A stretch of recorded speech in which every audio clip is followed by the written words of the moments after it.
அனைவருக்கும் வணக்கம். நம்ம டெய்லியும் prelims and main point of வியூல கரண்ட் அஃபேர்ஸ் ஆர்டிகல்ஸ் பார்த்துட்டே இருக்கோம். இன்னைக்கு என்ன ஆர்டிகல்ஸ் இருக்கு அப்படிங்கிறத பார்ப்போம். முதல்ல பார்த்தோம்னா 7 கட்டங்களாக தேர்தல் அப்படிங்கிறது சொல்லியிருக்காங்க. தேர்தல் ஆணையம் நேத்து இந்தியாவுல எப்பல்லாம் அந்த மக்களவை தேர்தல் எத்தன கட்டங்களாக எந்தெந்த தேதிகள்ல எப்பல்லாம் நடக்கப் போகுது அப்படிங்கிறத சொல்லியிருக்காங்க. அதன்படி பார்க்கிறப்ப ஏப்ரல் 19ஆம் தேதி தமிழகத்திலயும் முதல் கட்டமாகவும் நமக்கு தேர்தல் அப்படிங்கிறது தொடங்குது. ஜூன் 4ஆம் தேதி வந்து நமக்கு தேர்தல்ல அந்த பதிவான வாக்குகள் எண்ணப்படும் தேதி அப்படிங்கிறத சொல்லியிருக்காங்க. 17வது மக்களவை அதாவது தற்போதைய லோக்சபா ஓகேங்களா? அதனுடைய பதவிக்காலம் அப்படிங்கிறது ஜூன் 16ஆம் தேதி முடியுது. அதற்கு முன்னரே வந்து நமக்கு அடுத்த லோக்சபா 18வது லோக்சபாவுக்கான தேர்தல் தான் நடக்குது.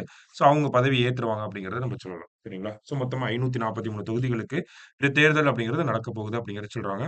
பிரச்சாரத்தின் போது என்னென்ன பண்ணணும், பண்ணக்கூடாது அப்படிங்கிறதெல்லாம் சில இது சொல்லியிருக்காங்க. இதெல்லாம் நம்ம தேர்தல் ஆணையத்தோட அந்த நடத்தை விதிகள், தேர்தல் நடத்தை விதிகள், மாடல் கோட் ஆஃப் கண்டக்ட்ஸ்லயே நம்ம பார்ப்போம். ஓகேங்களா? ஸோ எக்ஸாம்பிள்க்கு இந்த ஆள்பலம், பணபலம் போன்றவற்றெல்லாம் தவறாக பயன்படுத்தக்கூடாது. அரசியல் கட்சிகள் கண்ணியத்த கடைபிடிக்க வேண்டும். தனிநபர் தாக்குதல்ல ஈடுபடக்கூடாது. அந்த மாரியான விஷயங்கள்ல தேர்தல் ஆணையம் ரொம்ப கண்டிப்பாக இருக்கும் அப்படிங்கிறத நேத்து சொல்லியிருக்காங்க தேர்தல் ஆணையம் தரப்புல. அதன் பிறகு பார்த்தோம்னா, நமக்கு இந்தியாவுல மக்களவைத் தேர்தல் நடக்கிறப்போ ஒரு 4 மாநிலங்களுக்கு தொடர்ச்சியா 1950கள்ல இருந்து 52கள்ல இருந்தே இந்த பேரவைத் தேர்தல் அப்படிங்கிறது நடந்துட்டே வருது. அதன்படி பார்க்கிறப்ப அருணாச்சல பிரதேசம், ஆந்திர மாநிலம் அடுத்தது ஆந்திர பிரதேஷ், அருணாச்சல் பிரதேஷ், ஒடிஷா அண்ட் சிக்கிம். இந்த 4 மாநிலங்களுக்கும் மக்களவை தேர்தலோட சட்டப்பேரவை தேர்தல், அதாவது எம்.எல்.ஏ எலக்ஷன் சீஃப் மினிஸ்டர தேர்ந்தெடுக்கக்கூடிய அந்த எம்.எல்.ஏ எலக்ஷன் அப்படிங்கிறதும் ஒரே சைமல்டேனியஸா நடக்கும் அப்படிங்கிறது சொல்லியிருக்காங்க. 4 மாநிலங்கள் எந்தெந்த மாநிலங்கள் அப்படிங்கிறது நமக்கு தேர்வு அடிப்படையில முக்கியமா இருக்கு. அருணாச்சல பிரதேசம், ஆந்திர பிரதேசம், ஒடிஷா மற்றும் சிக்கிம். ஓகேங்களா? இந்த 4 மாநிலங்களையும் சேர்த்து 2மே ஒரே நேரத்தில நடக்கும். சரிங்களா? அதான் அந்த முதல் செய்தியில குடுத்திருக்காங்க. அடுத்தது ஐநாவில் பாகிஸ்தான் சார்பில் வரைவு தீர்வு அப்படிங்கிறத சொல்லியிருக்காங்க. ஒரு தீர்மானம் அப்படிங்கிறத கொண்டு வந்திருக்காங்க. எதுக்காக அப்படின்னு பார்த்தோம்னா, முஸ்லிம்கள் மீதான வெறுப்புணர்வுக்கு எதிராக ஐநாவில் கொண்டு வரப்பட்ட வரைவு தீர்மானம் மீது வாக்களிக்காமல் இந்தியா புறக்கணித்தது. இந்த ஒரு தீர்மானத்தை யார் கொண்டு வந்திருக்காங்கன்றதான் கேள்வி. பாகிஸ்தான் கொண்டு வந்திருக்காங்க. இந்தியா அத புறக்கணிச்சிருக்காங்க அப்படிங்கிறது நம்ம சொல்லலாம். ஓகேங்களா? முஸ்லிம்கள் மீதான வெறுப்புணர்வுக்கு எதிரான நடவடிக்கைகள் என்ற பெயரில் பாகிஸ்தான் சார்பில் வரைவு தீர்மானம் கொண்டு வரப்பட்டது. ஓகேங்களா? முஸ்லிம்களுக்கு எதிராக பாகுபாடு, விரோதம், வெறுப்புணர்வு போன்ற விஷயங்கள் எல்லாம் அ அந்த ஒரு நெறைய பேர் ஈடுபடுறாங்க. மத சகிப்புத்தன்மையற்ற ஒரு செயல்ல ஈடுபடுறாங்க அப்படிங்கிறத சொல்லி அந்த ஒரு தீர்மானம் அப்படிங்கிறது ஐநா சபையில பாகிஸ்தான் தரப்புல கொண்டு வரப்பட்டது. ஓகேங்களா? ஸோ இந்தியா சார்புல என்ன சொல்லியிருப்பாங்க அப்படின்னா, அதுக்கு அந்த வாக்கு அளிக்காம புறக்கணிச்சுட்டு என்ன ஒரு பதில் சொல்லியிருப்பாங்கன்னா, ஆபிரகாமிய மதங்களாக இருக்கக்கூடிய கிறிஸ்தவர்கள், முஸ்லிம்கள், யூதர்கள் மீதான வெறுப்புணர்வுகளும் கட்டவிழ்க்கப்பட்டது தான் இருக்கு. அதே சமயங்கள்ல ஆபிரகாமிய மதங்கள் அல்லாத மதங்களா இருக்கக்கூடிய இந்துக்கள், சீக்கியர்கள் அவங்க மேலயும் ஒரு ஒரு விதமான அடக்குமுறைகள், ஒரு மத சகிப்புத்தன்மையற்ற செயல்கள் அப்படிங்கிறது அ இருந்துட்டு தான் இருக்கு அப்படிங்கிறத சொல்லியிருப்பாங்க. இதன் மூலியமா எல்லா மதங்கள் மீதும் எந்தாவது ஒரு பகுதியில உலகத்துல ஏதாவது ஒரு பகுதியில மத சகிப்புத்தன்மை அப்படிங்கிறது இல்லாம தான் இருக்கு அப்படிங்கிறத நம்ம புரிஞ்சுக்கணும். சரிங்களா? இந்த ஒரு தீர்மானம் அப்படிங்கிறது தான் நமக்கு தேர்வு அடிப்படையில இம்பார்ட்டன்ட்டா இருக்கும். மத்தத ஒரு டைம் ரீட் பண்ணி பார்த்துக்கோங்க. அடுத்தது தேர்தல் நடத்தை விதிகள். அதை பத்தி சொல்லியிருக்காங்க. தேர்தல் நடத்தை விதிகள் அப்படிங்கிறது மாடல் கோட் ஆஃப் கண்டக்ட் அப்படிங்கிறத சொல்லுவோம். இந்த மாடல் கோட் ஆஃப் கண்டக்ட் அப்படிங்கிறது தேர்தல் தேதி அறிவிக்கப்படும் அந்த நாள்ல இருந்து நமக்கு அமலுக்கு வரும். வாக்கு எண்ணிக்கை முடியிற வரைக்கும், அ அந்த தேர்தல் முடிவுகள் வெளியிடுற வரைக்கும் இந்த ஒரு விஷயங்கள் அமல்ல இருக்கும். சரிங்களா? ஸோ, இந்த தேர்தல் நடத்தை விதிகள் அப்படிங்கிறத இந்த லோக்சபாவுக்கான தேர்தல் வர நேத்து டேட்ஸ் அனவுன்ஸ் பண்ணனால நேத்தே அந்த ஒரு விஷயங்கள் நடைமுறைக்கு வந்திருக்கும். இதன் அடிப்படையில முதல்ல தேர்தல் நடத்தை விதிகள் அப்படிங்கிறது எப்ப கடைபிடிக்கப்படுது அப்படின்னு பார்த்தோம்னா, 1960ல் கேரள சட்டசபை தேர்தலில் முதல் முறையாக இந்த நடைமுறை அறிமுகமானது. அதைத் தொடர்ந்து 1962 லோக்சபா தேர்தலிலும் அறிமுகம் செய்யப்பட்டது. 1960 கேரளால முதல்ல. அடுத்தது 1962 லோக்சபா தேர்தலையும் இத நடைமுறைக்கு கொண்டு வராங்க. அதுக்கப்புறமா 1967 இருந்து நடத்தப்பட்ட எல்லா தேர்தல்கள்லயும் இந்த தேர்தல் நடத்தை விதிகள் அப்படிங்கிறது அமல்ல இருக்கு. ஓகேங்களா? அந்த எலக்ஷன் டேட் அனவுன்ஸ் பண்றதுலருந்து எலக்ஷன் ரிசல்ட் வர வரைக்கும் அந்த ஒரு விதிகள் அப்படிங்கிறது அமல்ல இருக்கும். அதனுடைய முக்கியத்துவம் என்ன? அதனுடைய முக்கியமான விஷயங்கள் என்னென்னலாம் இருக்கு? என்ன பண்ணணும், பண்ணக்கூடாது அப்படிங்கிறது ஒரு எலாபரேட்டான விஷயம். அதுல ரொம்ப முக்கியமான விஷயங்கள இங்க பட்டியலிட்டிருக்காங்க. என்னென்ன விஷயங்கள் அப்படின்னு பார்த்தோம்னா, இந்த விதிகளின்படி அரசுகள் எவ்வித புதிய அறிவிப்புகள், திட்டங்கள், திறப்பு விழா, அடிக்கல் நாட்டு விழா நடத்த முடியாது அப்படிங்கிறத சொல்றாங்க. ஏற்கனவே அறிவிக்கப்பட்ட, துவக்கப்பட்ட திட்டங்களை செயல்படுத்தலாம். அதாவது ஆல்ரெடி இருக்கக்கூடிய எக்ஸிஸ்டிங் ஸ்கீம்ஸ் வந்து நம்ம நடைமுறைப்படுத்தலாம். ஆனா புதுசா ஒரு அறிவிப்புகள் அப்படிங்கிறத குடுக்க முடியாது. அமைச்சர் அ அரசாங்கத்தில இருக்கக்கூடிய அமைச்சர்கள், முதலமைச்சர்கள் போன்றவர்கள்லாம் தேர்தல் பிரச்சாரங்களுக்காக அரசினுடைய வாகனங்கள், அந்த மாரியான விஷயங்கள பயன்படுத்தக்கூடாது. அரசு சார்ந்த விஷயங்கள், அரசினுடைய வாகனங்கள் எல்லாமே அரசாங்க ரீதியான விஷயங்களுக்கு மட்டும் தான் பயன்படுத்தணும். அரசியல் ரீதியான காரியங்களுக்கு பயன்படுத்தக்கூடாது. எப்போ அப்டின்னா, தேர்தல் நடத்தை விதிகள் அமல்ல இருக்கப்ப. அடுத்தது பார்த்தோம் அப்டின்னா, கோவில், சர்ச், மசூதி, குருத்வாரா உள்ளிட்ட எந்த ஒரு வழிபாட்டு தலத்தையும் அரசியலுக்கு பயன்படுத்தக்கூடாது அப்டின்னு சொல்லியிருக்காங்க. அதனுடைய உண்மைத்தன்மை நமக்கு புரியும். சரியா?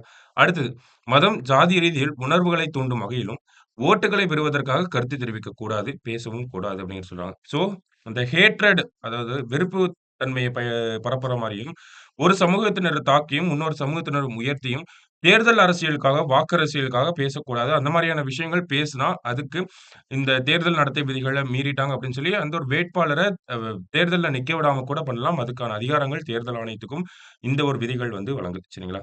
ஸோ இந்த மாரியான முக்கியமான விஷயங்கள் தான் இந்த ஒரு தேர்தல் நடத்தை விதிகள் அப்படின்னு சொல்றாங்க. ஒரு தேர்தல் நடத்தை விதிகள்னா சிம்பிளா ஒரு டெஃபினிஷன் என்ன சொல்றான் அப்படின்னா, தேர்தல் அறிவிக்கப்பட்டிருக்கு.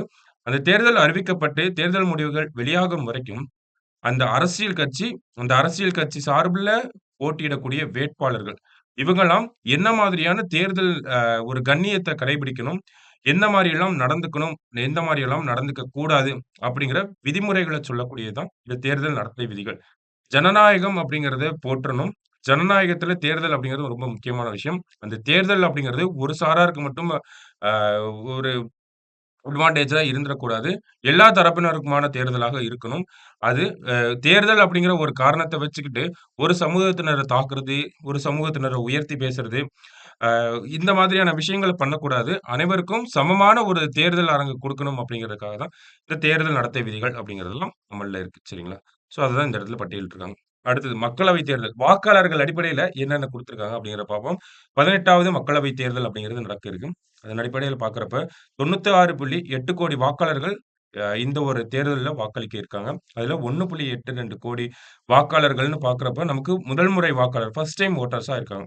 ஆண் வாக்காளர்கள், பெண் வாக்காளர்கள், 3ஆம் பாலினத்தினர் என தனித்தனியான பட்டியல வந்து நமக்கு குடுத்திருக்காங்க. 12 மாநிலங்கள்ல ஆண்களை விட பெண் வாக்காளர்கள் அதிகமாக இருக்காங்க. ஏன் அப்டின்னா, அங்க அந்த செக்ஸ் ரேஷியோ அப்படிங்கிறது அதிகமா இருக்கனால, அந்த ஒரு நிலை அப்படிங்கிறது வருச்சுங்களா.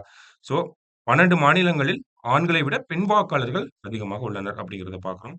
அடுத்தது மாற்றுத்திறனாளிகள், வயதானவர்கள், 85 வயதிற்கு மேற்பட்டவர்கள்லாம் வாக்களிக்கிறதுக்காக ஒரு சிறப்பு படிவம் அப்படிங்கிறது இருக்கு. ஒரு ஃபார்ம் அப்படிங்கிறது இருக்கு. 12டி ஃபார்ம் அப்படிங்கிறத ஃபில் பண்ணிட்டோம்னா, வீட்டுக்கே வந்து நம்மளோட வாக்க வந்து வாங்கிட்டு போயிருவாங்க. ஓகே. அந்த நம்ம வீட்ல வயதானவர்கள், மாற்றுத்திறனாளிகள் குறிப்பா 40% மேல அந்த உங்களோட அந்த மாற்றுத்திறனாளிகளாக இருந்தாங்க அப்படின்னா, அவங்களுக்கு 85 வயதுக்கு மேற்பட்டவர்களுக்கு, இந்த 12டி ஃபார்ம நம்ம அவங்க சார்புல ஃபில் பண்ணி குடுத்துட்டோம் அப்படின்னா, வீட்டுக்கே வந்து அவங்களோட வாக்குகள வந்து வாங்கிட்டு போயிருவாங்க. ஸோ அந்த மாரியான நடைமுறைகள்லாம் இந்த ஒரு தேர்தல்ல இருக்கு அப்படிங்கிறத சொல்ல வராங்க. அடுத்தது மக்களவை தேர்தலுக்காக நாடு முழுவதும் 10.5 லட்சம் வாக்குச்சாவடிகள் அமைக்க திட்டமிடப்பட்டுள்ளது அப்படிங்கிறத சொல்றாங்க. நமக்கு பார்த்தோம். தேர்தலே ஒரு 7 கட்டங்களாக நடக்க இருக்கு அப்படின்னு சொல்லிட்டு. அதன் அடிப்படையில 10,00,000 வாக்குச்சாவடிகள் இருக்கு. போன டைம்லாம் பார்த்தோம்னா 2019 தேர்தல்ல ஒரே ஒரு வாக்காளருக்காக வாக்குச்சாவடி வச்ச நாடு தான் இந்தியா. ஓகேங்களா? அதன் அடிப்படையில எல்லாருக்கும் 96.8 கோடி பேர் இருக்காங்க அப்படின்னா, 96.8 கோடி பேரும் வாக்களிக்கணும் அப்படிங்கிறதுக்காக, தேர்தல் ஆணையம் எந்த ஒரு நிலைக்கு வேணாலும் போவாங்க அப்படிங்கிறது தான் இந்த ஒரு வாக்காளருக்கு ஒரு வாக்குச்சாவடி வச்ச ஒரு நிகழ்வு அப்படி நமக்கு எடுத்துக்காட்டுது சரிங்களா? அந்த வகையில 10.5 லட்சம் வாக்குச்சாவடிகள வந்து நம்ம வச்சிருக்கோம். வாக்கு அந்த வாக்கு அப்படிங்கிறது ரொம்ப முக்கியமான ஒரு விஷயமா இருக்கு. ஏன்னா, இப்போ நம்ப எடுத்துக்கிட்டோம் அப்படின்னா, போன தேர்தல்ல 67.3% வாக்குகள் மட்டும் தான் பதிவாகி இருந்துச்சு. வாக்குகள் அப்படிங்கிறது பதிவாகல. அத நம்ப நம்பர்ஸா எடுக்கிறப்ப 30,00,00,000 வாக்காளர்கள் வாக்களிக்காம இருந்திருக்காங்க. இந்த 30,00,00,000 வாக்காளர்களும் வாக்களிச்சிருந்தாங்க அப்படின்னா, இந்தியாவோட தேர்தல் அந்த 2019 அந்த ஒரு தேர்தலோட முடிவுகள் அப்படிங்கிறது நெறைய மாற்றங்களுக்கு உள்ளாகுறதுக்கும் நெறைய வாய்ப்புகள் இருந்திருக்கலாம். சரிங்களா? அதனால தேர்தல் அப்படின்னு வரப்போ எல்லாரும் வாக்களிக்கிறது அப்படிங்கிறது ரொம்ப மிகப்பெரிய ஒரு விஷயமா இருக்கு. எல்லாரும் அவங்களோட ஜனநாயக கடமைய ஆற்ற வேண்டும் அப்படிங்கிறது தான், அதுக்கான ஒரு விஷயங்கள தான் அரசாங்கம் சார்புல என்ன பண்ண முடியுமோ அத பண்றாங்க. ஓகேங்களா? ஸோ எல்லாருக்கும் பக்கத்திலேயே இருக்கும் அந்த வாக்குச்சாவடிகள் அப்படிங்கிறோம். அதனால தான் இந்த 10.5 லட்சம் வாக்குச்சாவடிகள் அப்படிங்கிறத வச்சிருக்காங்க. சரிங்களா? ஸோ அடுத்ததா பார்த்தோம் அப்படின்னா, தேர்தல் ஆணையம் அவங்கள எடுத்துக்கிட்டோம்னா, இதுவரைக்கும் 17 மக்களவை தேர்தல்கள் நடத்தியிருக்காங்க. 16 குடியரசு தலைவர் தேர்தல்களையும், 400 சட்டப்பேரவை தேர்தல்களையும் நடத்தி ஒரு அனுபவம் வாய்ந்த ஒரு தேர்தல் ஆணையமா வந்து இருக்காங்க அப்படிங்கிறத நம்ம புரிஞ்சுக்கணும். ஸோ நார்மலா இதுல நம்பர்ஸ மட்டும் தான் பார்த்துருக்கோம். என்னென்ன, ஏது அப்படிங்கிறது. ஓகேவா? பேசிக்கா ஒரு டைம் ரீட் பண்ணி வச்சுக்கோங்க போதும். கடைசியா அக்னி 5 அப்படிங்கிறத நேத்து நம்ம பார்த்துருந்தோம். இன்னைக்கு நம்ப ஹிந்து நியூஸ் பேப்பர்ல ஒரு பெரிய ஆர்டிக்கிள் குடுத்திருந்தாங்க. அதுல இந்த டிசைன் அப்படிங்கிறத குடுத்திருந்தாங்க. ஓகேவா? அதன் அடிப்படையில மறுபடியும் நம்ம இன்னொருக்கா கூட பார்த்துடலாம். இந்த அக்னி 5 அப்படிங்கிறது அக்னி சீரிஸ் ஆஃப் மிசைல்ஸ்ல வரக்கூடிய ஒரு விஷயமா இருக்கு. அக்னி 1 ரேஞ்ச் என்ன? 2 ரேஞ்ச் என்ன? 3 இப்ப 2னா 2000, 3னா 3000 அந்த மாரியான தரவுகள நேத்து பார்த்திருந்த அடிப்படையில, அக்னி 5 அப்படிங்கிறது 5000 கிலோமீட்டர் அப்படிங்கிறத பார்த்திருந்தோம். 5000லேருந்து 8000 கிலோமீட்டர் வரைக்கும் இருக்கலாம் அப்படிங்கிறது தான் இந்த ஒரு டேட்டால நமக்கு சொல்றாங்க. அக்னி 5யோட ஷீனா ராணி அப்படிங்கிறத சொல்றோம். ஓகேங்களா? நேத்தே பார்த்திருந்தோம். ஷீனா ராணி அப்படிங்கிற ஒரு பெண் தலைமையில தான் இந்த ஒரு விஷயம் நடந்திருக்கு. இந்த ஒரு டெஸ்டிங் அப்படிங்கிறது. அது என்ன சொல்றாங்க அப்படின்னா, மிஷன் திவ்யாஸ்திரா அப்படிங்கிறத சொல்லியிருப்பாங்க. திவ்யாஸ்திரா அப்படிங்கிற அந்த ஒரு மிஷன் பேர் தான் வச்சிருப்பாங்க. இந்த விஷயத்த டெஸ்ட் பண்ணப்போ. ஸோ, நமக்கு இந்த அக்னி மிசைலோட முக்கியமான விஷயமா என்ன பார்த்தோம் அப்படின்னா, ஒரு டெக்னாலஜிய பார்த்துருந்தோம். என்ன டெக்னாலஜி அப்படின்னு பார்த்தோம்னா, MIRV அப்படிங்கிற டெக்னாலஜி.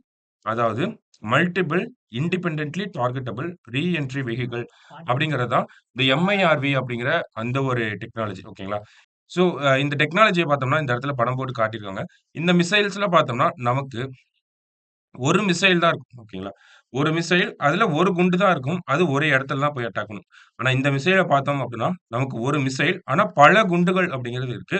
இந்த குண்டுகள் ஒவ்வொன்னும் ஒவ்வொரு இடத்துல each warhead attacks each different location அப்படிங்கிறத சொல்லியிருப்பாங்க. ஓகேவா?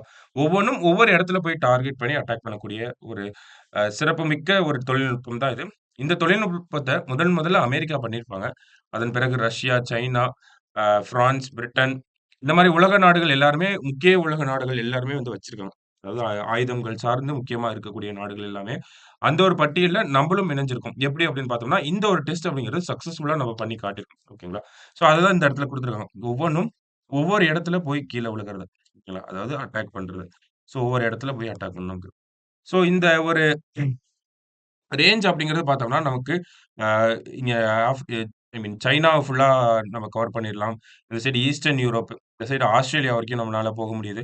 ஸோ இந்த மாரி ஒரு பெரிய கெப்பாசிட்டி இருக்கக்கூடிய ஒரு டெக்னாலஜிய தான் நம்ப டெஸ்டிங் பண்ணி முடிச்சிருக்கோம். ஓகேங்களா? இப்ப தான் முதல் கட்டமான பரிசோதனை அப்படிங்கிறது முடிஞ்சிருக்கு. இத வந்து நடைமுறைக்கு கொண்டு வரதுக்கு இன்னும் பல பரிசோதனைகள் பண்ண வேண்டியது இருந்தாலும், முதல் கட்டமே முதல் படியே வெற்றி அப்படிங்கிறது தான் நம்ம இந்த இடத்துல ரொம்ப பெருமையா பார்க்கப்படக்கூடிய ஒரு விஷயமாக இருக்கு அப்படின்னு பார்த்தோம்னா. சரிங்களா? ஸோ கடைசியா இந்த ஒரு மிசைல் அப்படிங்கிறத ஒரு பகுதியில இருந்து மட்டும் தான் நம்மனால லான்ச் பண்ண முடியுமா? அப்படின்னு கேட்டா கிடையாது. அத நம்ப இந்த மாரி ட்ரக்குகள்ல கொண்டு போய் எந்த இடத்துல இருந்து எந்த பார்டர் கிட்ட வச்சு வேணாலும் நம்மளால லான்ச் பண்ண முடியும். ஓகேங்களா? இதுல முக்கியமா அக்னி 5ல வைக்கிறது எல்லாமே நமக்கு நியூக்ளியர் குண்டுகள தான் வைக்கிறாங்க. நியூக்ளியர் வார்ஹெட்ஸ் தான் வைக்கிறாங்க. ஸோ இந்தியாவோட நியூக்ளியர் கெப்பாசிட்டிய இன்கிரீஸ் பண்றதுக்கு இது ஒரு முக்கியமான தருணமா இருக்கு. முக்கியமான கண்டுபிடிப்புகளா இருக்கு.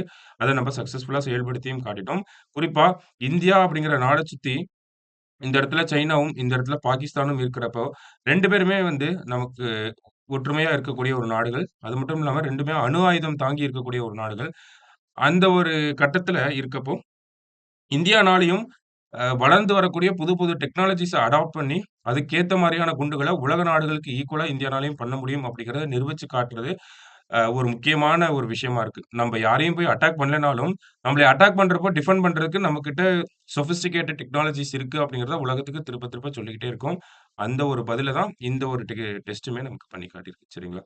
ஸோ அததான் வந்து அந்த ஆர்டிக்கில்லயும் குடுத்திருப்பாங்க. இந்த படங்கள் சார்ந்தும் நம்ம பார்த்தாச்சு. சரிங்களா? ஸோ இன்னைக்கு நியூஸ் பேப்பர பொறுத்தவரைக்கும் இந்த 4 விஷயங்கள் இம்பார்ட்டன்ட்டா இருந்துச்சு. ஸோ எல்லாமே ஜஸ்ட் ஒரு ரீட் பண்ணி பார்த்துக்கங்க. சரிங்களா? ஸோ நாளைக்கு நியூஸ் பேப்பர் அனாலிசிஸ்ல மீட் பண்ணலாம். Thank you.